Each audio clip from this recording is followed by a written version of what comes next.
Hong wilaheng awik namastu nama sidem. Sejatine ora ana apa-apa sing ana dudu. Sejatine aku dudu sapa-sapa sing sapa-sapa dudu aku. Sejatine aku ora iso apa-apa sing sapa-apa dudu aku. Rahayu Hong. Baik, kita ketemu lagi di episode Membunuh Semar. Nah, jejeng. Wah, ini pasti langsung wow, ini penistaan terhadap Semar dan kawan-kawan pasti sudah datang dengan berbagai macam rasa penasaran, persepsi, prasangka dan kawan-kawan dan akhirnya kapok. Oke, penasaran kan? Baik. Di episode kali ini kita akan membahas lebih detail tapi dalam satu tema besar, tetap di Membunuh Semar ini. Kita masuk dulu di simbolisme wajah Semar. Apa aja sih yang ada di wajah Semar ini? Nah, kita tahu tuh Semar bentuknya gimana. Kita mulai pelan-pelan yuk. Kita mulai dari senyumnya Semar dan kenapa matanya rembesan. Ini, kosakata rembesan itu apa ya? Semi nangis. Nangis enggak nangis juga enggak. Jadi semi. Bukan itu semi yang itu. Murah senyumnya Semar dan mata rembesan ini adalah simbol di mana pengenalan terhadap suka dan juga duka. Rasa-rasa ini harus hadir. Rasa duka, rasa suka ini harus hadir sebagai salah satu bagian kesempurnaan itu sendiri. Kalau kita cuman kenal duka tok, ya kok kasihan gitu hidupnya. Tapi kalau kenal suka tok, ya kok keenaan gitu. Jadi memang harus dua-duanya. Itu yang tataran yang paling luar dulu. Kalau dalam khasanah pitutur keluarga Jawa, mungkin jenengan semuanya yang hidup di kampung, orang-orang desa ini seperti saya, mungkin sudah tidak asing. Kowe nek misalnya lagi senengi sing hati-hati. Soalnya cokorone bakal giling loh. Kudu kenal susah. Artinya tuh kamu tuh kalau misalnya lagi seneng itu hati-hatilah, waspadalah. Ingat loh, cokrone itu giling. Kamu akan kenal dan kamu akan mengenal namanya susah. Mung nek misalnya awakmu susah, wes semangat toh. Karena awakmu akan kenal seneng. Nah, di sini itu sebenarnya lebih ke hey, kalau kamu lagi kenal susah nih, lagi dapat susah, bersemangatlah karena sebentar lagi kamu akan kenal yang namanya senang gitu loh. Susah, senang, suka duka itu hadir saling melengkapi. Bagi orang paham, bagi orang Jawa, ya memang dua-duanya harus ada gitu. Nggak bisa hidup cuma susah atau suka gitu, nggak bisa. Yuk lebih dalam lagi tentang mata rembesan itu tadi gitu. Mata rembesan itu sebenarnya kalau misalnya dalam ada salah satu istilah sauk ini karena saking yang dia temukan energinya itu energinya Tuhan. Dimanapun itu adalah wajahnya. Udah ketemu, udah sampai ke tahap kesadaran situ ya terus kamu mau ngomong apa ya nggak bisa ngomong apa-apa, yang ada cuma senyum sama rembes, terenyuh gitu. Dan suatu saat ketika jenengan sedang ngomong gitu dan itu adalah kebenaran, itu sampai bergetar sampai pengen nangis ya itu gitu. Tapi nangisnya itu juga bukan sedih, nangisnya juga bukan senang, entah kenapa nangis gitu saking bergetar dan nggak ada alasan rembes gitu. Nah itulah sauk karena melihat ya ampun Tuhan dan sip. Nah, kalau kita juga mau melihat suka dan duka ya analoginya hampir sama dengan hitam dan putih itu. Dalam hitam pun ada putih, dalam putih pun juga ada hitam. Dalam tingkat kesadaran yang lanjut, kita melihat suka itu ya di dalamnya ada duka, di dalam duka ya ada sukanya gitu. Jadi itulah kenapa Semar mengingatkan kita untuk sakmadyo, secukupnya. B saja kalau misalnya kata yang kemarin gitu.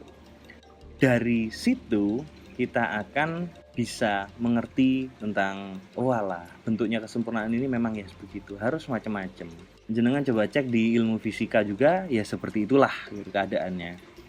Sehingga ya memang ketika kita bicara masalah spiritualitas, ya realitas itu sendiri, nyoto gitu, kenyataan. Kalau dalam bahasa Jawanya ya kasunyatan. Yang kedua, kita akan ke wajahnya yang tua, tapi kok kuncungnya kuncung bayi gitu. Wajah tua ini sebenarnya adalah simbol kebijaksanaan, pengalaman perjalanan yang membentuk dia akhirnya bijaksana. Kebijaksanaan ini dibarengi dengan sikapnya dan sifatnya yang polos, yang diwakili oleh simbol kuncung. Itu kalau misalnya kamu mau ngecek yang kuncung lebih jelasnya, itu Manik Astagina itu ada di video sebelumnya, jadi bisa dicek di situ. Dan pengalaman ini, kebijaksanaan ini yang ditularkan atau diajarkan oleh Semar itu ya harus dari ngelakoni gitu loh.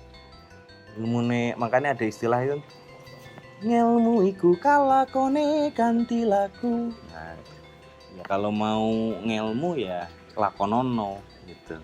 Jangan dodolan jarik, bukan ilmu dodol jarik atau bukan opo jari gitu.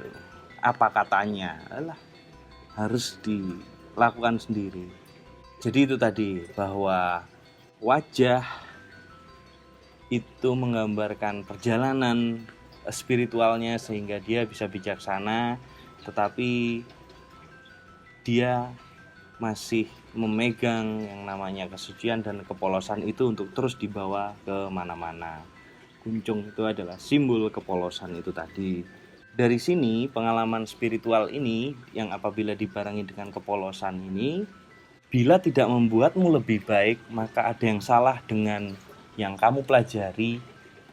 Terlebih yang salah ya kamu berarti, yang lagi belajar ini. Paling susah itu ngaji diri, dan paling susah itu menyalahkan diri, karena kita selalu sibuk cari kambing hitam meskipun kita tahu bahwa itu sebenarnya salah-salah kita juga gitu.